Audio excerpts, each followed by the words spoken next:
দর্শক, আর কয়েকদিন পরে পালিত হতে যাচ্ছে মুসলমানদের দ্বিতীয় বৃহৎ ধর্মীয় উৎসব পবিত্র ঈদুল আজহা।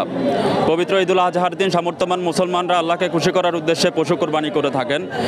পবিত্র ঈদুল আজহাকে কেন্দ্র করে বাঁশখালীর বিভিন্ন জায়গায় জমে উঠেছে কোরবানির পশুর হাট। আমরা চেষ্টা করছি বাঁশখালী এক্সপ্রেসের মাধ্যমে সে চিত্র আপনাদের সামনে তুলে ধরতে।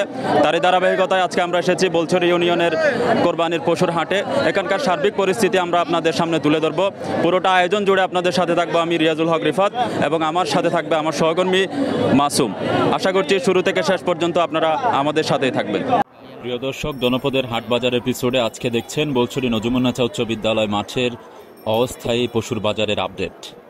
আমিরুল হজ খ্যাত খান বাহাদুর বদি আহমদ চৌধুরী নামে প্রতিষ্ঠিত এই বাজার সকাল সন্ধ্যা উক্ত ইউনিয়ন সহ পার্শ্ববর্তী ইউনিয়নের লক্ষাধিক মানুষের বাজার চাহিদা মেটায় এবং প্রতি কোরবানি ঈদের অস্থায়ী পশুর বাজার তাদের পশুর চাহিদা মেটায়। ঈদুল আজহা উপলক্ষে স্থাপিত অস্থায়ী পশুর হাটে আজ ক্রেতা বিক্রেতার ব্যাপক ভিড় লক্ষ্য করা যাচ্ছে। বাঁশখালীর বিভিন্ন এলাকা থেকে কৃষক ও খামারিরা গরু, মহিষ, ছাগল ইত্যাদি নিয়ে হাটে এসেছেন। অনেক খামারি জানান তারা নিজ হাতে পশু পালন করে হাটে এনেছেন যাতে ক্রেতারা স্বাস্থ্যবান ও হালাল পশু কিনতে পারেন। 99+ মহিষতুল্লি 99+। জি। আমাদের খামার আছে নাকি? জি, মহিষের খামার হন্ডা আছে আর মহিষের খামার হলদি এই বাঁশখালীর ঐতিহ্যবাহী বাজার রামদাস মঞ্জির হাটের পশ্চিম পাশে যে কালবিল নদী আছে এই জায়গায় তার মহিষ থাকে। অলওয়াজ আলহামদুলিল্লাহ এই পর্যন্ত 1 মাস পর্যন্ত অনেক মহিষ বিক্রি করছি। এখন আলহামদুলিল্লাহ তো মহিষ আছে আর প্রায় 12-13 মতো মহিষ আছে। এর সাথে আর মহিষ নেই, আর কিন্তু বিক্রি করি ফেলা। আজ বলছরি বাজার এখানে খান বাহাদুর বাজার নাম পরিচিত। আলহামদুলিল্লাহ আর মহিষ যেভাবে বিক্রি করি আর তোমরা কে সস্তা দিয়ে মহিষ বিক্রি করতে বদলে এখন মানুষ এটা নয় কিয়া আর গায়ে নিজে লালন পালন করি এবং আজ যে দুধ পের মা কে দুধ দিতে পারবো।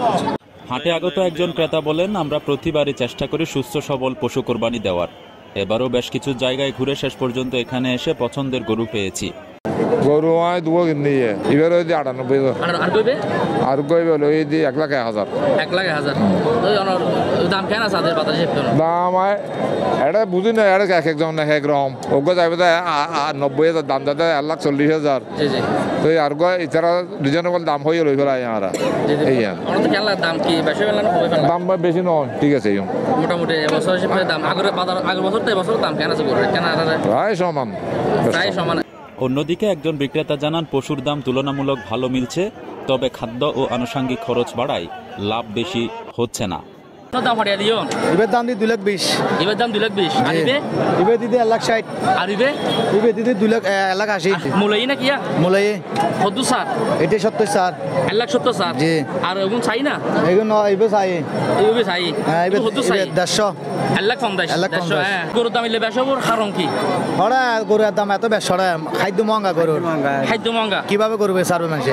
বাজার ঘুরে দেখা যায় বড় সাইজের গরু বিক্রি হচ্ছে 1,30,000 থেকে 2,00,000 টাকায়। মাঝারি আকারের গরু বিক্রি হচ্ছে 70 থেকে 80,000 টাকায়। বড় সাইজের মহিষ বিক্রি হচ্ছে 1,00,000 থেকে 1,50,000 টাকায়। মাঝারি সাইজের মহিষের দাম 80,000 থেকে 1,00,000 টাকা হাঁকাচ্ছেন বিক্রেতারা।